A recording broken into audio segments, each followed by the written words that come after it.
recording. So okay, so just flipping to the first slide, just to remind you who we are. So I'm Margot Brown, I'm Lead Commissioner for School Improvement, and Kate is Lead Commissioner for Family Wellbeing. A warm welcome to all of you. I think we've probably met most of you before on previous network meetings, but if not, then you're very welcome. As always, we're going to try and give you lots of information this evening, but chip in at any point, and we'll do our best to answer any questions. So if you could just go to the agenda. Thanks, Kate. So I'm going to give you an update on Trailblazer, actually, the NHS Trailblazer, where it says MHSTs. And oh gosh, that's an interesting name with all those forward slashes on. And I'm going to give you some updates from DFE about what they've got in place to support. I believe we have Marie coming to talk about emotionally based school avoidance. Kate, have we? Yeah, we do. Yeah, great. And then as you can see, Kate's going to talk to you about the self-esteem and resilience theme. Yep. If you remember, before you all signed up to this, we did ask you to tell us the kind of themes you'd be interested in hearing more about, and that's one of the themes that came out. And also we've got some interesting opportunities to talk to you about that are coming up, which will include everybody, and it's free, so worth staying on to the end to hear that. And then any other business. So I'm hoping, as I say, you'll ask questions as we go along, but if there is any other business people have got, and talk about future needs that you would like and our future schedule. So that's the plan. Okay, so you can just skip that one, Kate, actually. Okay, so I wanted to give you an update of the NHS, the joint NHS DFE Trailblazers, and I did give you some background to that before, and a lot of you were really interested and were hoping you were able to join. I did explain that the first cohort was already up and running, and was up and running pre-pandemic. That's wave one, and that was some schools in South Warwickshire and Central, and I have got a list I'll show you, because although I like to think if your school's engaged, you know, but it's always worth flashing it up so you can see. And the wave 5 schools, which were Bedworth, Nuneaton, North Warwickshire area, all schools have now been invited to the briefings. We've already got 8 schools signed up, and they've got trainees with them. And again, I've got the list of schools there so you can see. If you were somebody who expressed an interest and you're not on there, I'm sorry, but there are an awful lot of opportunities in terms of mental health training, mental health support coming up. So hopefully there'll be something for you this evening. I just wanted to flag this up. It may or may not be relevant. It's more relevant if you're involved in the Trailblazer schools, but when the Trailblazers were first started, they referred to the MHSTs, and they were the mental health specialist teams in schools. Somewhere along the line, they've changed them to educational mental health practitioners, so that's all it is. So they're known now. The people who come into school to work with those children with low level anxiety and support school staff as well are actually EMHPs. So that's just to be clear. And what we've done is up to this point, we've basically identified schools, said you want to be involved, and got them going, but we haven't really had an awful lot of engagement from either side. So we've set up some school engagement meetings. So again, if you're in wave 1 or wave 5, you will be getting an invitation shortly, or the lead person in your school will be, to attend those engagement meetings, and they will be virtual, so hopefully easier to attend. Okay, so now what I've got, it's just a reminder of the criteria. And again, I know this isn't relevant to everybody, because if you're not in it, it isn't relevant, but it might also explain why you might not have been selected.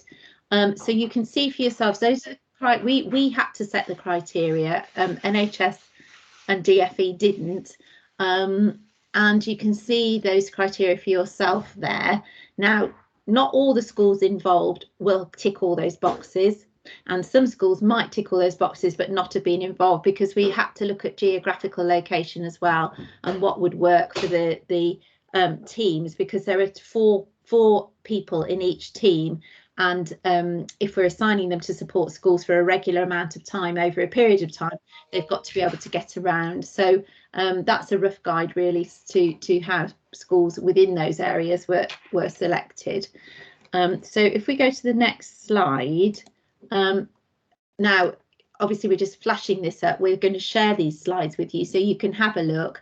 And if you're not one of those schools, then obviously you can get in touch with those that you do know, see if you can find a bit out about what they're doing. If your school's on there and you don't know anything about it, then please do flag that up to me. Because there are a few schools who haven't engaged or haven't been able to engage. Obviously COVID's got in the way of some of it, although from the EMHP side of things it's fair to say they have kept going, even though, as you might expect, some of it's been a lot of it's been virtual. So that was the wave 1 schools. As far as we know, each cohort was supposed to have up to 20 schools and up to 8,000 pupils. Now in the south that was difficult because we've got lots of small schools, so you'll see those numbers don't quite add up to what the criteria was, but that's fine. We've got DFE permission. And then, sorry Kate, if you could go on to wave 5. Now this is just, we've got 2 cohorts as we have in the south and centre, but my spreadsheets weren't the same. So this is cohort A. So as I say, if you're on there, you're either already signed up because we've got 8 schools signed up, or you have had somebody in your school, the head and admin we sent it to, the head address and the admin address, will have had an invitation to a session. Some schools did attend the one on Monday just gone, and we've got another one coming up. I think it's on the 22nd of October. So if you could just flash up the next cohort as well in wave 5, Kate. So again, have a look, see if you're on there.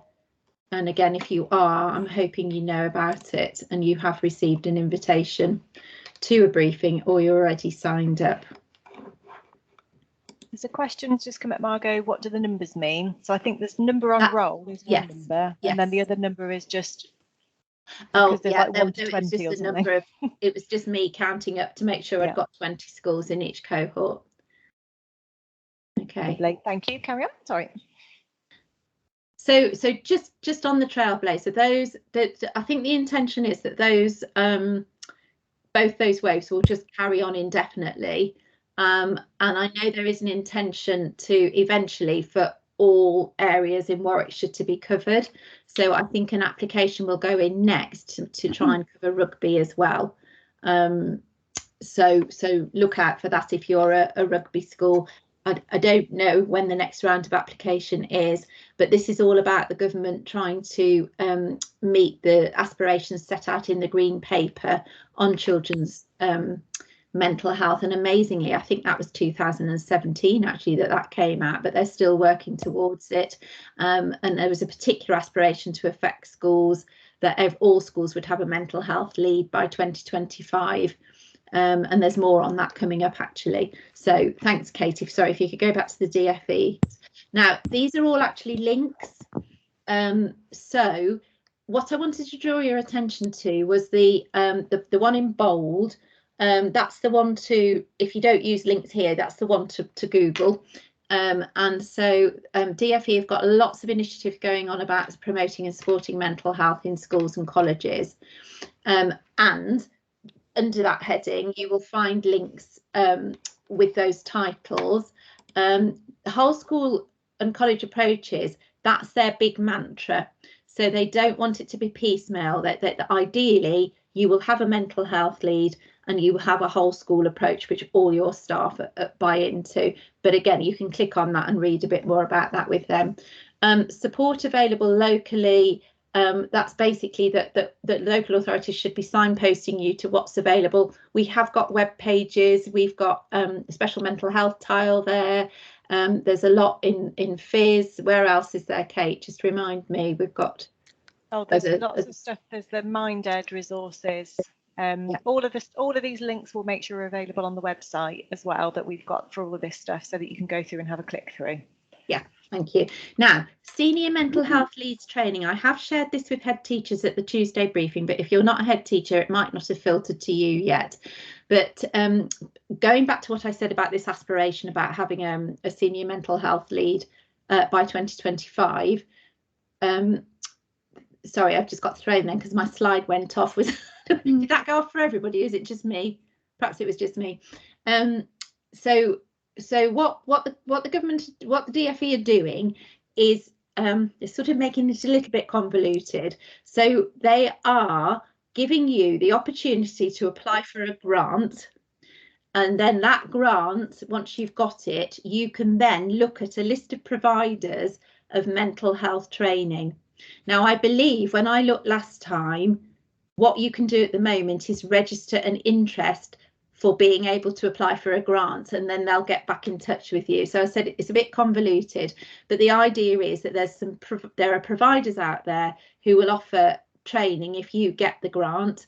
They're hoping to reach something like 70% of schools by the end of this financial year, but they want to have got to everybody by 2024. So it's not a case of if you don't get onto it now or don't get a grant now, you won't get it. You will at some point in the future. So it's worth investigating that. Wellbeing for Education Recovery Fund. We spoke to you previously about the Wellbeing for Education Return Fund, which we used to put on training. I get all my dates muddled. I don't know about you because of this pandemic, but last year, and we had money left from that, and we're using it to roll out a pilot peer coaching scheme in rugby. And if you are a rugby school, you should know about that, because we've got the vast majority of rugby schools signed up, haven't we, Kate? I think. Yeah. Okay. And Compass are leading that training for us. But we've now been given some more money, which is the Wellbeing for Education Recovery as opposed to Education Return. And what we've decided to do with that is to offer free mental health first aid training to schools, and that's about enabling you to support at a low level young people with mental health needs. There's always an emphasis from DFE that they're not expecting staff to be the people who actually do the therapeutic work, but mental health first aid training at least helps you to perhaps deal with something presenting initially and to know where to go next and what support to get for that child. So we're going to be offering that. We're going to be publicising that. Kate's going to be talking about it anyway soon. And as with all the things, I'm trying to support schools by providing a bit of supply as well, because I know that's a blocker, but more on that from Kate later. Warwickshire aren't actually involved in the LINK programme, so I'll move on to our SHE, and it's worth clicking on that to finding out about the resources available for that.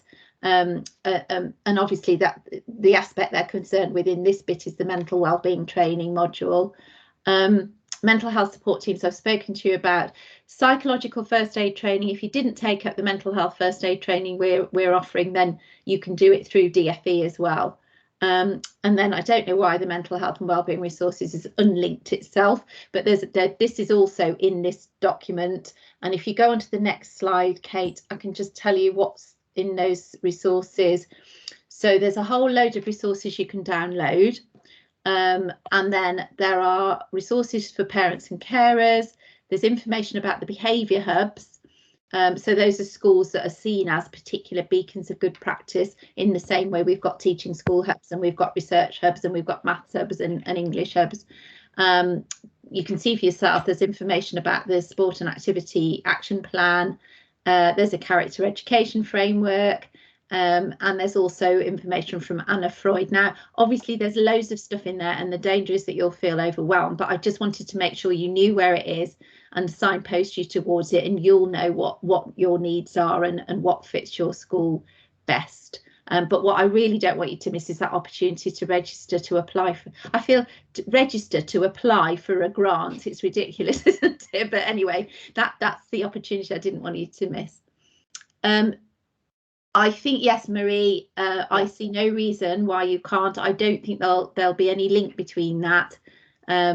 So, yeah, go for it. This is about leaders, mental health leaders in schools, and helping them develop that whole school strategy. So not quite the same as first aid, mental health first aid training. OK, any more questions? OK. Over to you, Marie. Nice to see you. Okay, you're welcome. Thank you very much for giving me a slot. Really, this is just sort of, it's a bit of a trailer, really, more than anything. But and it's sort of putting on a bit of a focus that we myself and Margot and a number of people within the Ethical Inclusion Partnership, which was sort of aligned with the attendance recovery that the monitoring brokerage grant had sort of put some focus around. And we, in request from the Ethical Inclusion Partnership, that's the group that sort of meet to talk about how we are steering the area networks, particularly secondary and primary, around fair access, around behaviour.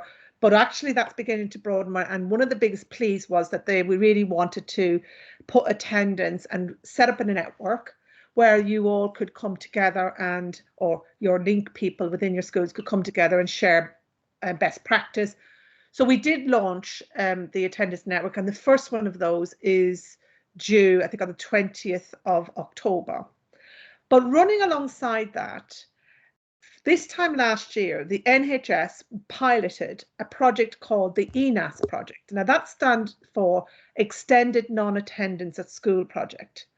And it was a project that was a joint project between Warwickshire and Coventry, and it only really worked with a couple of schools.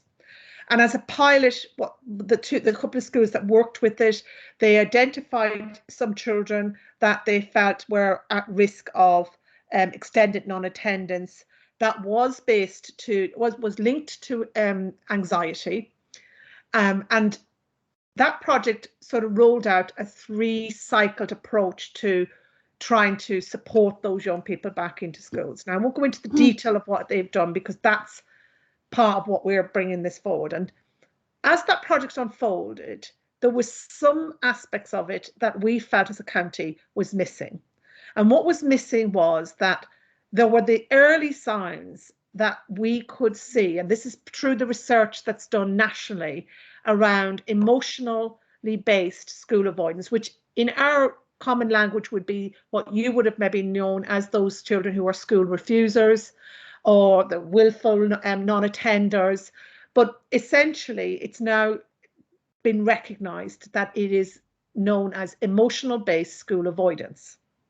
And it's apart from a diagnostic, it's only an umbrella term that is used to describe a range of psychological coping behaviours displayed by children and young people who have severe difficulty in attending school due to anxiety and emotional well-being needs, often resulting in prolonged absences from schools.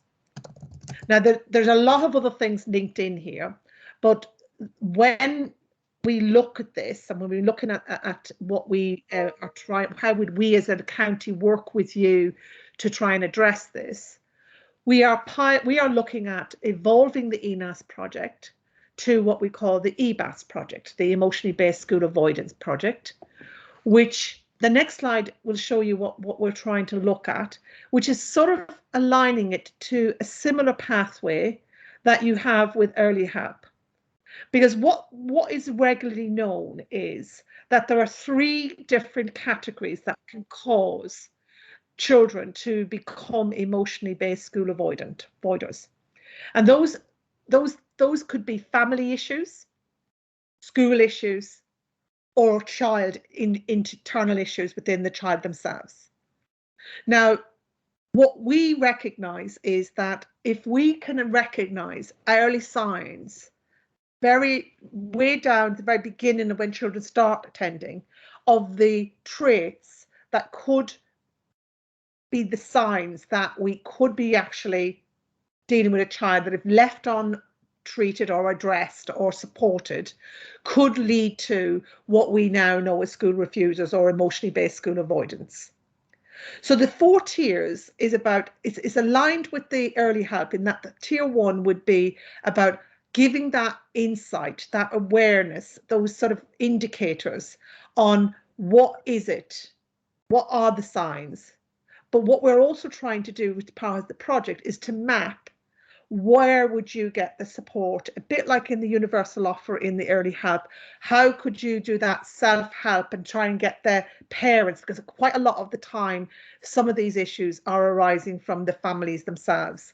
So by tapping into the early help offers, how we could contain or bring those issues and sort of try to hit this off at the very beginning before it becomes a little bit more entrenched. Marie, sorry to interrupt. There's a question from Rose Gunnett. Sure. Arden Forest Infants. Oh, I've just lost the chat. It says what age range does this cover or apply to? All age ranges. So what we're doing in our part, so this project, which I'm giving you, as I say, a trailer coming to an area near you. What we're looking at is bringing this project into one of the projects along with the Send and Inclusion Change program, and we've just literally had a meeting that has been agreed.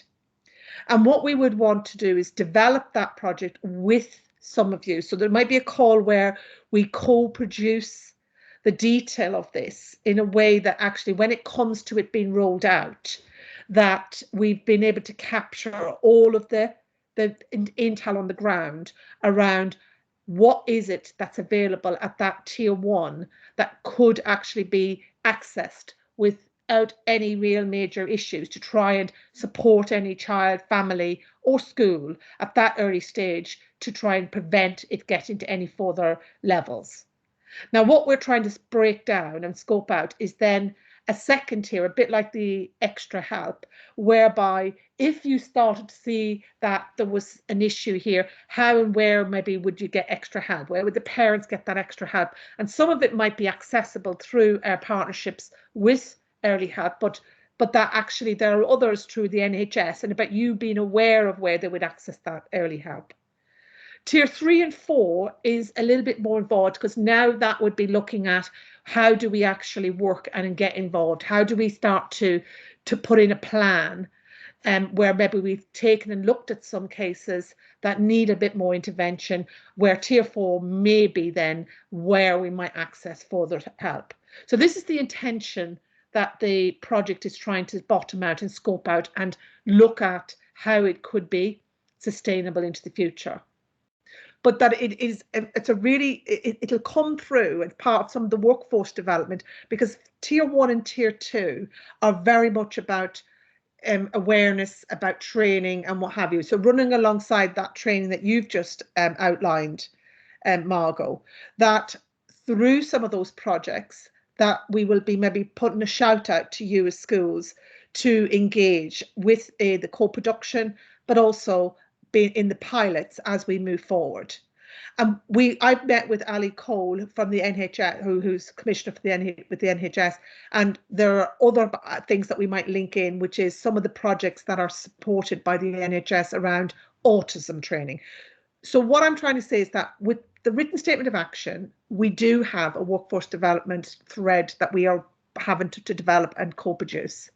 But from that written statement of action and workforce development, it's going to underpin some projects that are on their way to you. So it's the plea to say that in the chapter we're in now, we are co-producing and we're engaging with some of you and some of the head teachers out there. And myself and Margot and Darren Barrows were talking about talking to each of the consortia and seeing if we could have a nominated rep who would come and be part of the co-production of the workforce development programme, whatever that looks like. But that when these projects come online, and this one, which is specific to this emotionally based school avoidance, that we would then initially probably want to pilot them and then roll it out across the county. So I just wanted to put it out there as a plea, coming to an area near you, but actually that if there is that plea, would you like to be involved, that if you could let us know as soon as possible, because I do think there are some very exciting projects coming your way. In particular, there's another one, the Inclusion Project, which is going to embed some aspects of this within it. That's really for me, Margot. It's a bit of a taster. It's hopefully leaving you hungry for more. So if it is leaving you hungry for more, please join forces when we go and get we're asking for your involvement, and then we'll be able to do this together. Okay? Brilliant. I was going to say, Marie, I've got, oh, sorry, Margot, carry on. I was just going to say, you've had three people saying they'd like to be involved already, and I can see it's Rose, and I can see somebody from Welford, but Suzanne, is that Suzanne from the Dusset? Because it's not come up on my, just so we know who's yeah, Bilton. Oh, sorry, Bilton Junior, another Suzanne. Just to reassure, the ENAS project is in its evaluation stage now, but what our intention is that for those who were involved in the ENAS project, we need to also look at the transitioning and the sort of the smooth moving forward, because there's clearly some children that are still being worked with within that project, so we're not going to just cut that off. So I just want to reassure those that were involved in the ENAS. But this is something that we are very keen as we move forward in this period where we've been asked to show improvements, that we turn that into a positive, proactive exercise where we really start to make and address some of the key barriers to young people not being in their local mainstream schools. Okay? Sounds like you've got lots of interested people. And Marie, if you want to send me any information, the distribution list for this network, although there's about 40 odd people on the call, but there's about 170 on my distribution list, so I can forward any information, and I'm sure there'll be plenty more. Yeah, and I just want to say, I don't want to take any credit for the intel on this. The brains behind this is Dr. Dan Lake, who's education psychology team. So if the small little interpretation that I've given you is whelmed you, wait till you talk to Dan Lake, because he really he's involved in the national networks around this. So I think that what would be good is if I could get those details to Dan Lake, because he's the person that will be leading on that as we move forward. And I said I would come today to just basically, as I say, give this trailer to get to whet everybody's appetite. I think not that you needed an appetite. well and truly whetted. I think if you look in the chat column when you've finished, Marie, I think you'll be really pleased. So thanks. And I think that possibly what I would say to people is that what this is really saying to me is that it's very likely, as part of the workforce development, that we might do a bit of a SEND audit, and some of these key themes would be the ones that would help us to construct what is needed out there to help move things forward for everybody. Okay, thank you very much. Lovely. Thanks, Marie.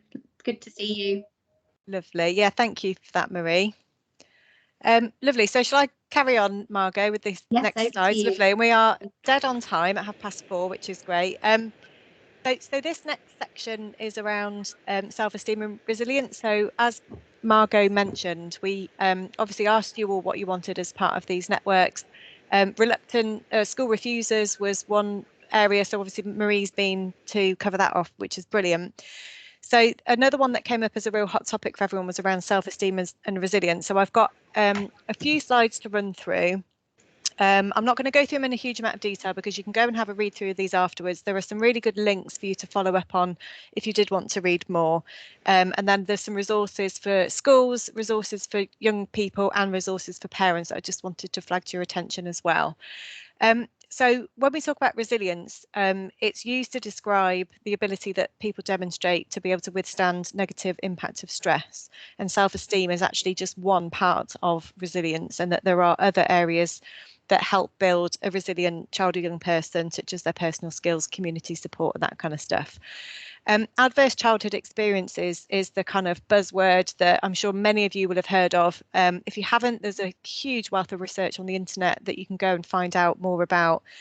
But adverse childhood experiences really is one of these fundamental links to childhood resilience. And there's a really good report by Public Health Wales that I recommend you go and have a look at if you're interested.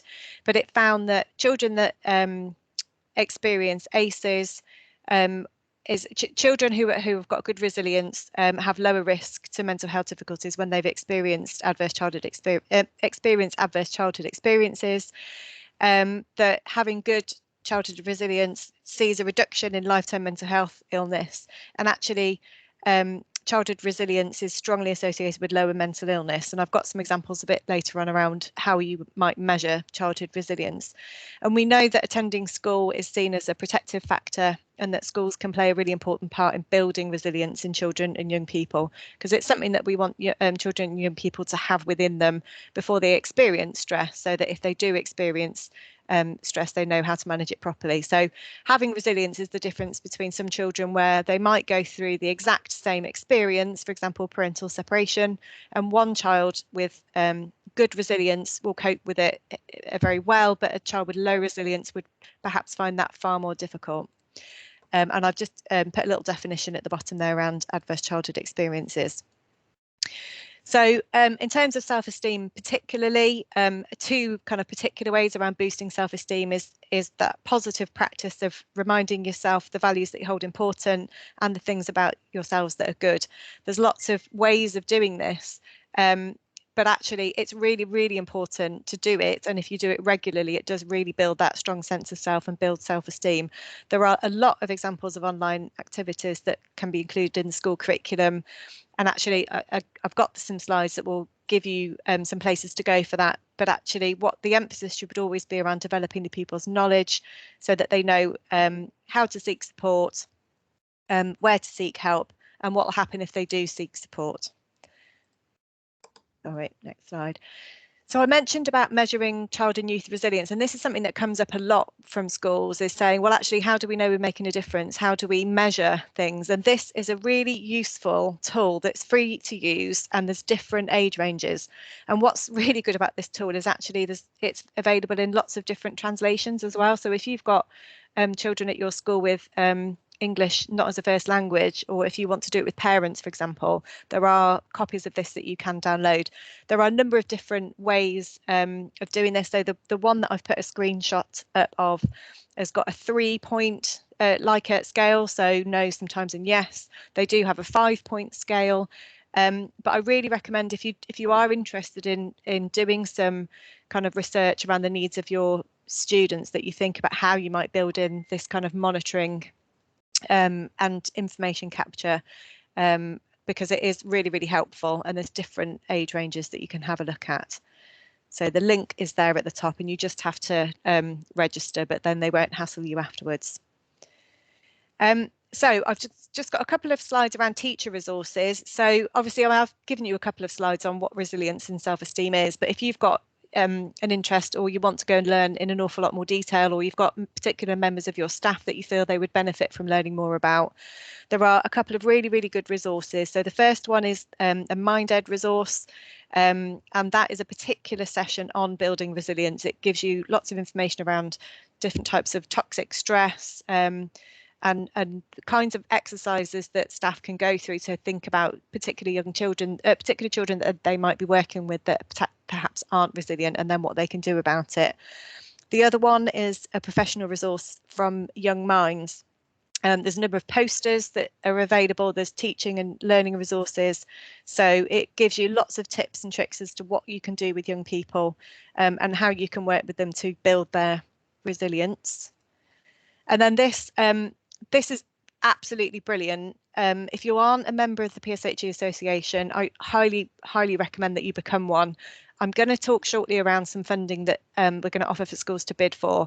If you haven't got it, think about putting this membership in. It's about 125 or 150 pounds a year. I promise I don't work for them, but it is. They provide, as you can see, I've just given you a screenshot here. They provide activity packs. They provide whole slide sets with teaching notes, lots of different resources. So they have lesson plans for key stages 1, 2, 3 and 4, that allows you to develop a really strong understanding in young people of mental health. And the first lesson, I pulled this one out because it was a particularly good one. The first lesson for this year 5 to 6 one was around mental health and keeping well, and it very much talks about mental health in terms of how do you have positive mental health. They also have a particular slide set around transition to secondary school that's really good around how they can manage their emotions around that one. So I really recommend going and having a look at those resources, thinking about whether you want to sign up for a membership for that, and potentially accessing some funding that we've got to do that. There is a link there for you to go and have a look at that gives you lots of information around how to build a good set of curriculum around mental health. Here's another screenshot from the materials that the PSHE Association provides, and it's really simple and clear what you need to do, how you're going to go about it, what the learning outcomes are, and what the different activities are. So really recommend going and having a look at that in more detail. In terms of resources for children and young people, hopefully you're aware that in Warwickshire we've commissioned Couth. It's free, it's available for all children from 11 upwards, so primary school year 6 upwards.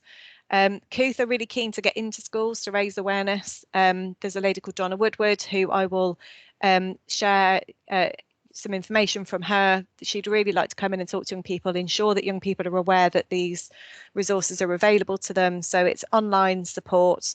And one of the things that's really nice in terms of thinking about self-esteem and resilience is that the website have got some absolutely fantastic activities for young people to really think about self-esteem and resilience. So I've just taken a screenshot here around, you know, creating a positive word board, having a good mood playlist, having your own coping box. You as teachers and teaching professionals can go on and sign up to Couth and have a look at what's available and think about perhaps using some of these resources with your students. It's really good, and then hopefully students will hear about Couth and go on and use it as a mechanism for support. So I do really recommend going having a good nosy around that website because there's lots of brilliant resources there.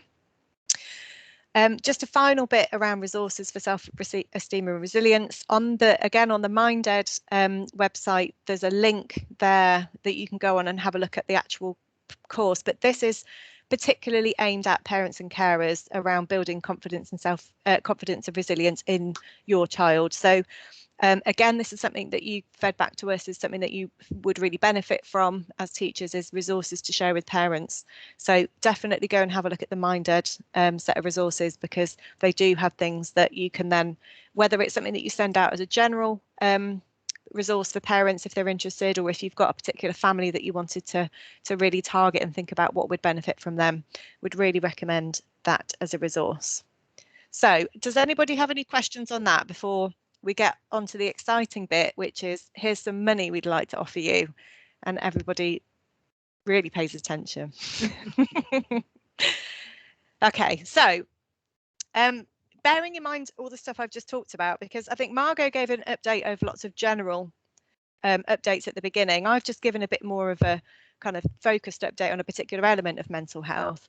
Now it's this real nitty-gritty now about what do you in your school really need, and how can we support you to do it. So you may remember I sent an email out in early September to say if you could have help to embed teaching mental health awareness in the curriculum, what would help, and if you had some resources, you know, what would they be? And the response, which was brilliant, so thank you to everybody that did submit a response, came up with a real mixture of ideas based around 3 main themes. So what you wanted was access to training and resources, so whether it's lesson plans or assemblies, things like that. Physical resources to help, so we had a great suggestion around wanting a model of the brain so that you can talk about brain development. Someone else talked about yoga mats and helping to kind of develop some of these physical and emotional skills. And then actually just simply having the staff time to be able to really sit and think about it and do it. So those are the kind of 3 main things that people came back and said that this would make a real difference. So what we're going to do is, because everybody wants something slightly different, what we didn't want to do is say, well, we're going to buy this for you all, because we wouldn't be able to get anything that's going to work for everybody. So we felt the far better way to spend this money would be to give you the freedom to bid for money so that you can spend it in your own school for what you need and what you think is going to make a difference. So we have a total fund available of £250,000, and we're going to make available for each school to be able to bid for money between £500 and £2,000. We're going to say that schools can work together to do a combined bid for a larger sum of money as a big pot, as long as the total value doesn't exceed £2,000 per school, and that the request must be asking for money to spend on aligned to one of the 3 areas that I mentioned. So it could be one of, or it could be all 3 of them. There may be a cut-off if we receive requests for funding that exceed the total value. On the form that's being developed at the moment, we are asking you to think about how you might prioritise what you're asking for. So there may be some tweaking. If we don't get enough requests, we may run a second round. So if we don't spend all the money, then we will have a second round. So the timeline for this, what we want to do is hold a session in November where we share what's already out there, because what we don't want you to do is ask for something that we think, well, you know, we don't need. You might say, well, I want to buy someone in that's going to develop a mental health curriculum. You know, actually, we know that there is already a lot of resources out there, so that's perhaps not the best use of money. You might want to allocate one of your teachers 3 days staff time to be able to physically sit and work through it all. But actually the curriculum, we know there is so much good stuff out there that we don't want people kind of reinventing the wheel. So we want to do a session in November to really get people thinking about what you might want as a school, so that when we launch the process in January, you will be in a really good position to say, this is what we want. We need to get you the money by the end of March. And then we're just going to require 2 very simple updates at 6 months and 12 months to say whether you've been able to spend the money and a bit of information about the difference it's made. So we are very aware of the pressures that you're all under at the moment. It is a very simple form. I've seen the draft. It is literally a little table. What do you want? How much is it going to cost? What priority is it from 1 to 5?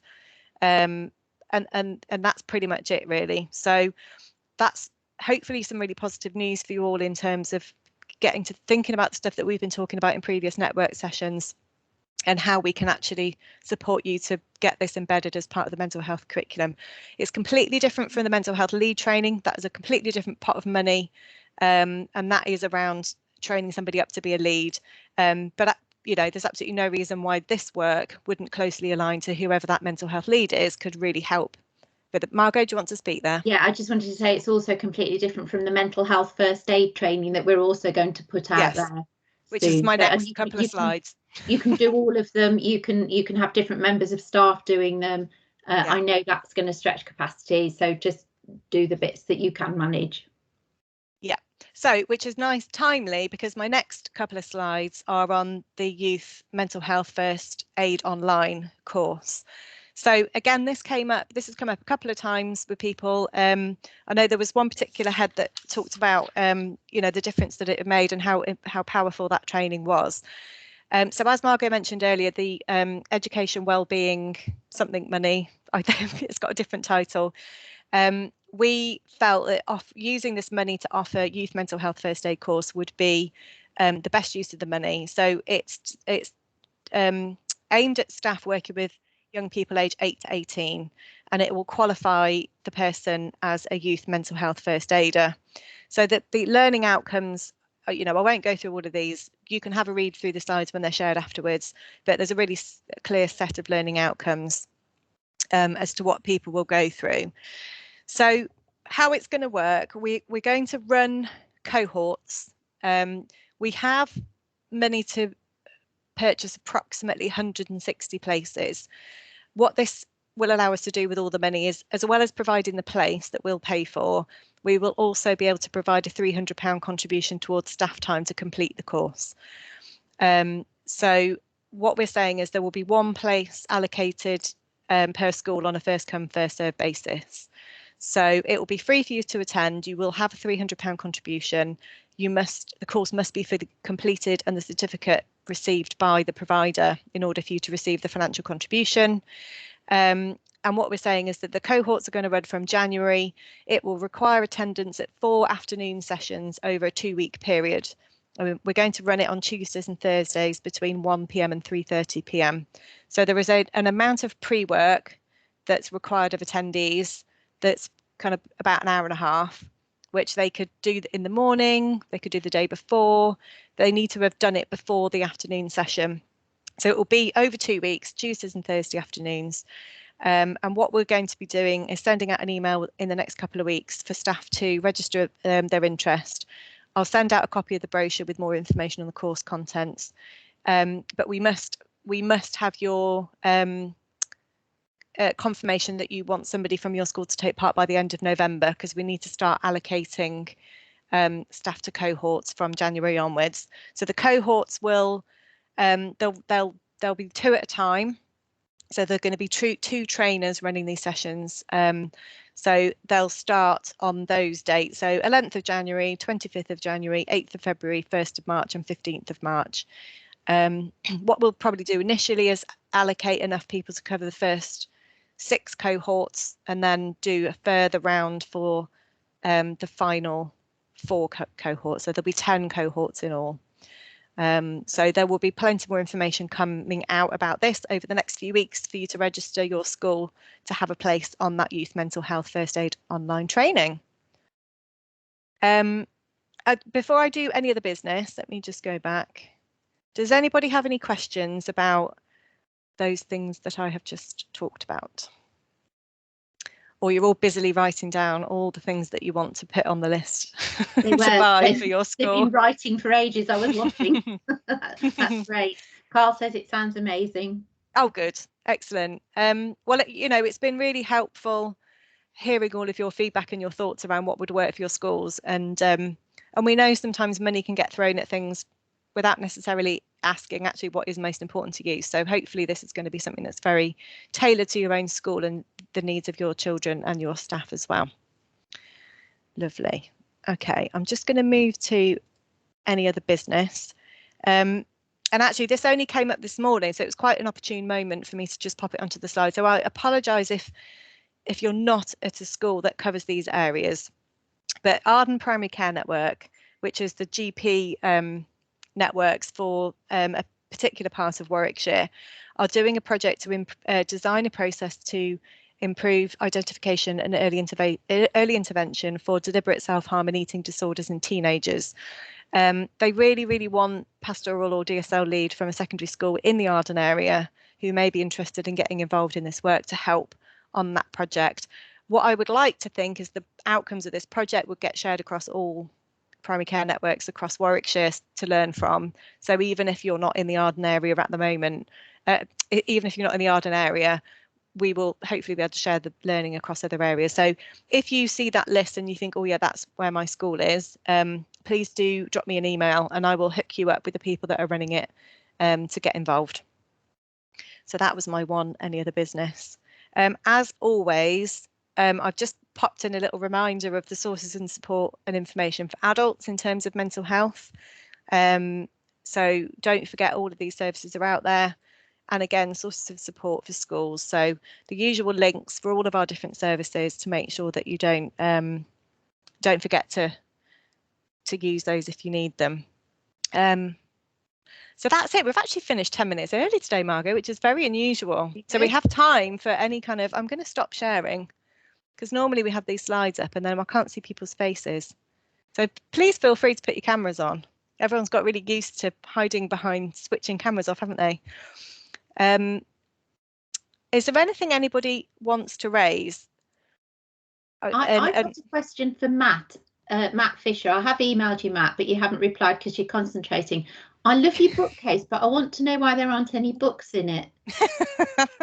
This was my summer project. So this is my office at home, and it's just been finished at the end of the summer. So then it's going to be filled up with knickknacks and all sorts of things. No toys though. No toys allowed in this room whatsoever. No toys. Okay, so that's your target for our next meeting then. Yeah. Excellent. Yes, we'll look up. Oh, put up the last slide for contact. Yes, I'll do that. The other thing I'll do, if other people, oh, hold on. Sorry, I've got a slideshow running and it doesn't want to do what I'm doing. I'll just run through what's happening at the next. We will, those people who are asking us to repost things, we will give you this, we will send this slide presentation out, straight after, Kate? Yes. And then you can see all that again. Yes.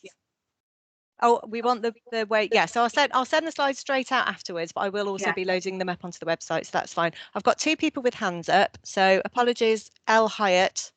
I don't know what the L stands for. Laura, do you want me to speak now? Yeah. Oh yeah, go for it.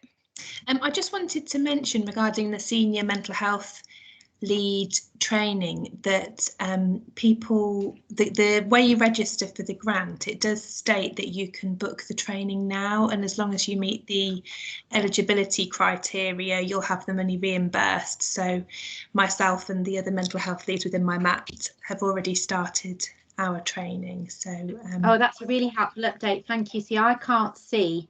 I think only schools can see, and when I told all the heads they could go for it last week, they told me you couldn't and you could only register. So that's great that it's moved on. The DFE love to ask us to let you know things, but they tend to cut us out of the actual detailed information. So thanks very much for sharing that.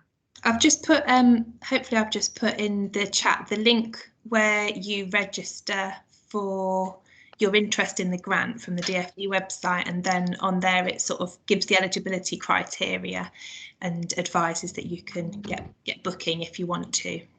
Lovely, thanks very much.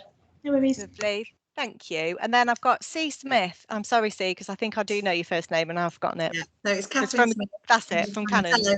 I just wanted to draw people's attention to this event that I'm actually attending tomorrow.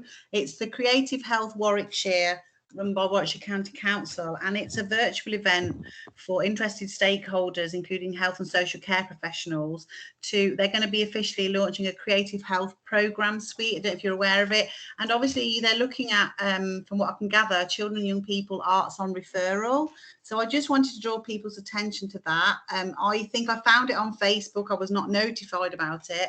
So I will try and put the link in. I don't know if it'll be of any help this time, but certainly it might be something to consider for other people to be interested in, because it's also about, you know, singing for lung health and arts and nature, arts for wellbeing Warwickshire. I don't know if that's something you're already aware of, because this is the first meeting I've attended. Well, do you want to know something really embarrassing? You've got it. No, it's actually my team commissioned this. Oh, right. Okay. And I should have told everybody about it. So you're absolutely, I'm really, really glad that you've heard about it. And I'm also incredibly embarrassed. It is on the list of things that we will want to kind of raise awareness of, because you're right, we've got this new Children and Young People's Arts on Referral programme that's working in partnership with RISE. So yeah, really good prompter. I will send it around as soon as we're off this meeting. So if anyone does want to come, I think timing wise it might be a bit challenging because it's kind of 10 till 11:30, but I hope you are coming, because that'd be lovely to see. Yes, we'll put time to it. I follow lots of things on Facebook. So Warwickshire Family Information Service are a great source of information for signposting, and I follow the Recovery and Wellbeing Academy too. And in fact, I attended one of their sessions today on school refusal. Although it was aimed at parents, it was really useful to get that other side. You know, it was obviously run by a primary mental health team and RISE. So I'm always on the lookout for what additional things I can do. So that was another thing that I've done as well today. So that was the only reason I knew about it, because I'd seen it somewhere on Facebook, possibly Warwickshire Family Information Service. So just to raise the awareness. Thank you. No, I really appreciate it, and I will send that around. And yeah, I think if everyone is interested, I could get Bernardo's and I forgot the name of the other provider now. Bernardo's are working in partnership with Arts Uplift, I think they're called, to do the Children and People's one. So it might be worth us bringing them along to a future session to really go through the programmes and what they offer. So that's a very good point. I think it's called Arts Connect. Sorry. That's it, Arts Connect. Yes, you're right. Jane. Hi, yes, that was all really helpful, thank you. Just a couple of questions about the training, if that's okay. One is around the youth mental first aid training. We trained a lot of our staff on that, but it was in 2019. Is there a sort of expiry date? Would we be expected to do it again? I mean, I would feel that I think I'd still feel reasonably confident about that, but I didn't know if there was a sort of expectation that you should undertake it again then sort of 2 or 3 years later. I don't know actually.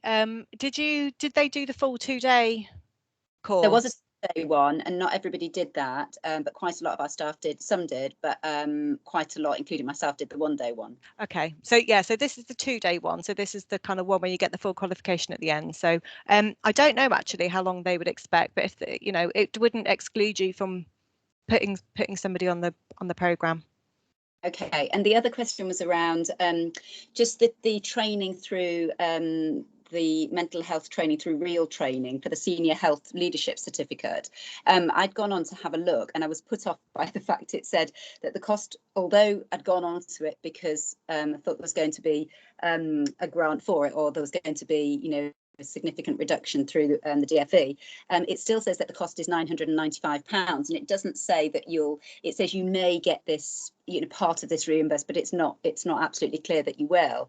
But I just wondered then, when you were talking about the grant applications for mental health, whether you could put in a bid for that, for instance. I think you said between £500 and £2,000, didn't you? Is that something that you could put in a bid for? So what's this training that you're looking at? Sorry. It's the grant was senior mental health yeah, training. Sorry, Jane. Thank you. I'm just finding it again now so I can.